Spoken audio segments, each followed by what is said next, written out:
Oke, Assalamualaikum warahmatullahi wabarakatuh.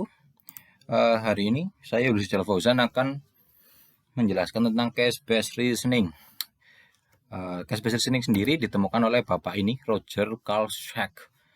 Beliau lahir tanggal 12 Maret 1946 dan meninggal 29 Januari tahun 2023, jadi belum lama beliau meninggal.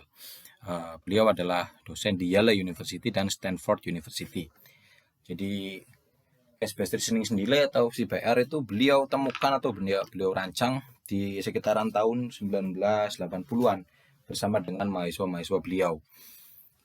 Nah, case-based reasoning sendiri adalah sebuah algoritma reasoning yang mana dia bekerja dengan sebelumnya kita memiliki data-data yang sudah ada atau kasus-kasus yang sudah ada yang tersimpan dalam database, kemudian ada kasus baru. Nah, yang kasus baru itu kemudian akan kita bandingkan dengan kasus-kasus yang sudah ada, bahwa untuk kita lihat kecocokannya bahwa kasus baru ini itu lebih cocok ke kasus A, B, C, D atau seterusnya. Nah, case-based reasoning sendiri memiliki empat tahapan, yaitu retrieve, reuse, revise, dan retain. Retrieve sendiri untuk mengambil kembali kasus-kasus yang paling mirip atau sama. Jadi bagian ini dimulai dengan pendeskripsian suatu atau sebagian masalah dan berakhir apabila telah ditemukan kasus sebelumnya yang paling cocok. Subbagiannya mencakup pada identifikasi fitur, pencocokan awal, pencarian, dan pemilihan. Reuse menggunakan kembali informasi dan pengetahuan dari kasus tersebut untuk memecahkan permasalahan yang baru.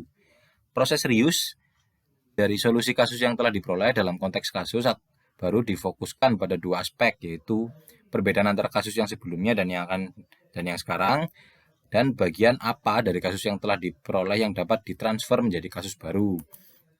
Revise adalah meninjau kembali atau memperbaiki usulan solusi yang diberikan. Bagian ini terdiri dari dua tugas, yaitu mengevaluasi solusi kasus yang dihasilkan oleh proses reuse. Jika berhasil, maka dilanjut dengan proses retain. Jika tidak, maka memperbaiki solusi kasus menggunakan domain spesifik pengetahuan. Retain menyimpan atau mendalami bagian-bagian dari pengalaman sebelumnya yang mungkin berguna untuk memecahkan masalah di masa yang akan datang. Proses ini terdiri dari memilih informasi apa dari kasus yang akan disimpan dalam bentuk apa, cara menyusun kasus agar mudah menemukan masalah yang mirip, dan bagaimana mengintegrasikan kasus baru pada struktur memori.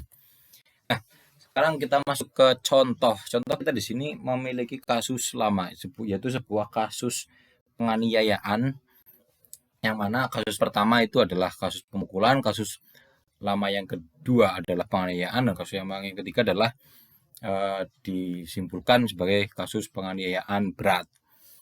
Nah, kemudian contoh kasus, ada sebuah laporan, yaitu seorang pria bernama A dianiaya oleh 3 orang pria bernama A, C, dan E. Korban mengalami luka memar yang cukup parah dan beberapa luka robek.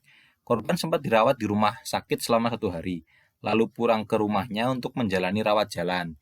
Diketahui, pelaku melakukan penganiayaan menggunakan tongkat bambu dan pada saat kejadian tidak terdapat saksi mata.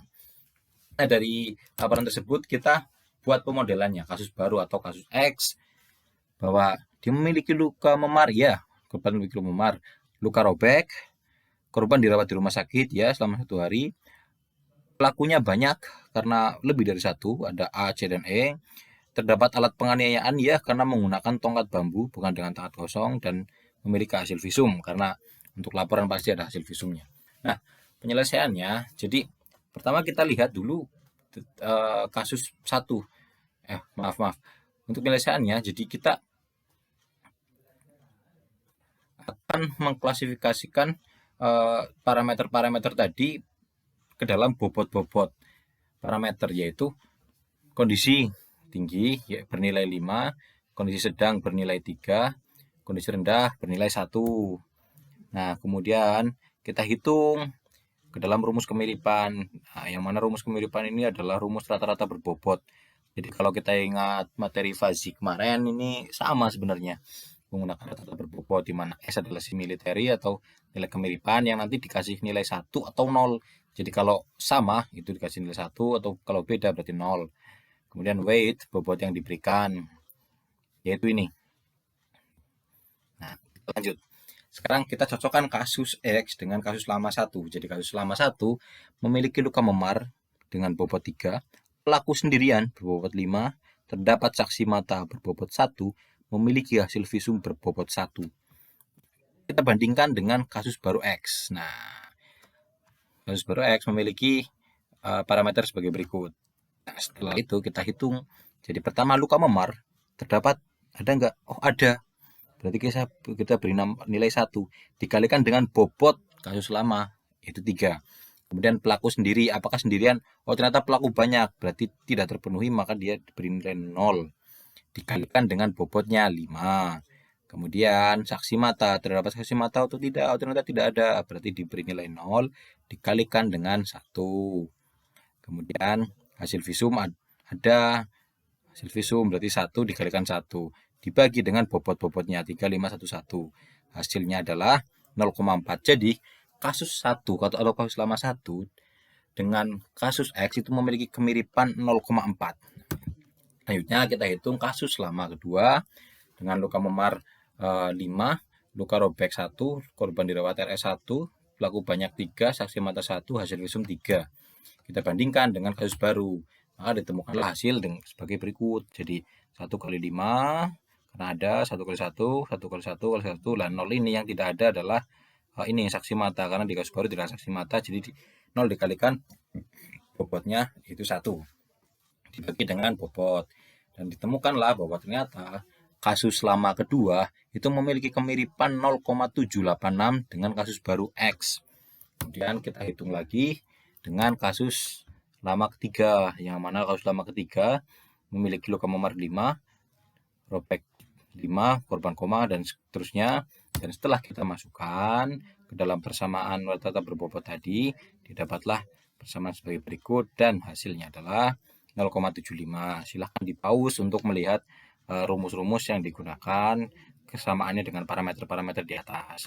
Nah, setelah dihitung itu, didapatlah kesimpulan bahwa ternyata kasus baru X memiliki kesamaan atau kemiripan dengan kasus 1 sebesar 0,4, dengan kasus 2 0,786, kasus 3 0,75. Jadi yang paling tinggi mana?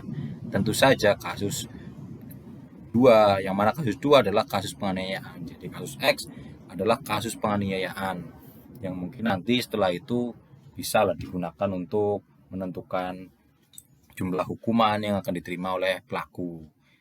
Nah, sekian, seperti itulah contoh dari case based reasoning, sebuah algoritma reasoning yang ditemukan oleh Pak tadi, siapa itu. Nah, sekian dari saya. Wabillahi taufiq wal hidayah. Wassalamualaikum warahmatullahi wabarakatuh.